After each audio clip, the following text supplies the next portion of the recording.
Oh, blessed morning, afternoon, evening sa inyong lahat. Bakit dalawa lang kayo, tatlo na kayo? Saan kami? Oo, marami nyo. Kayo, unang kay Ricky. Inasad ko. Oh, Mike! Yung ano natin, na? Siyempre. Oh, para maano na yung ano isa, yung naikot. Patalim din yan. Oh. Isasakay na namin, men. Susakay ba? Applicate pa Ay, paborito. Nilising ko na yung ano natin, yung pera. Ano, nung almusal, wala pang almusal. Wala. Wala silang pera. Wala nang pambili. Mantika na lang. Lagyan na lang to. Lagyan na lang toyo. Ayun, bigyan nila. Ha? Bigyan nila. O nga, eh. Mamaya, no? May tanong ko kay Jeff kung ano. Nagigising. Mantika na lang. Na. Yung magkape. Doon, ano yung nalaglag to? Ring masanting na lalaki na magkape. Oo, pasensya ka na yung Antony. Ay, magkape. Tapos na ako Antony, ha? May kapayan yung kape kaya. Magdala-dala kang kape, Mantone. Magdalami po, coffee mate. Kape. Number 3 in man o sa sangkapan? Sa sangkapan na kay Nesty. Oh. Dusya ito. Oh, pinagmamalaki ko, mabait yung biyanang ko. O kayo? Totoo yun. Pinagmamalaki ko, mabait yung biyanang ko. Wala akong masabi sa kanya. Lahat tayo, tumama tayo ng biyanan. Lalo na yung biyanang kong nawala. Yun, mabait yun. Super din bait yun. O ano, yung biyanan mo, ano? Mabait. Wala akong masabi sa biyanan ko, engineer. Ay, Ricky. Ricky. Leo. Ano?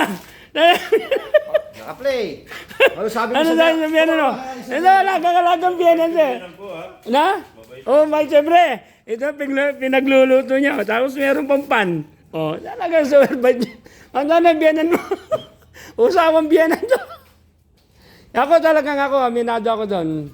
Yung naging biyanan ko, mabait. Wala akong masabi sa kanila. Ako rin po. Sa kabaitan. Thank you po sa biyanan ko na... Lalo na sa ibang tao, talagang mabait. Yung mga biyanan, huwag kalimutan sa darat ng Kapaskuhan. Kahit na duster lang yan, ha? Huwag yung kalimutan. Bigyan natin na Oh, regalo. mas maganda yung mahalin ng mga biyanan. Kung ano man po yung Oh, yun. mapupulot ko dito sa Oh, party namin. yung biyanan, huwag kalimutan yan. Mabait yan.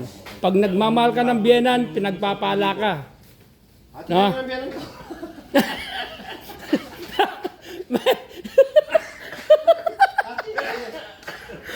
Ati kami. Ati tayo. No? Engineer. Kala ko ibibigay mo sa biyanan mo. Oh, ate. Ate. Siyempre po. Oo, ibibigay ko lahat. Oo. Oh. Ano nga sa 50-50? Ambulansya. Huwag kayong ano. Pinapahuli niyo si Rene. Bis na yan, di mag... Paano nang Mrs. Sweldo ma? Alam niya, nakita na yung facelift. Sa likod may isa ng 200 ang manyang. Yan ba, bakit mo din ang 200? Ito po, 1-2 yung sound niya. Alam na yan, engineer. Sabi nung asawa ko, tignan mo, ano pala yung sahod mo kada linggo? 7,200. Binibigay mo sa akin, sabi mo, 6,000 lang. Oh, nagami yung 1,200. Nangupit. Tingnan.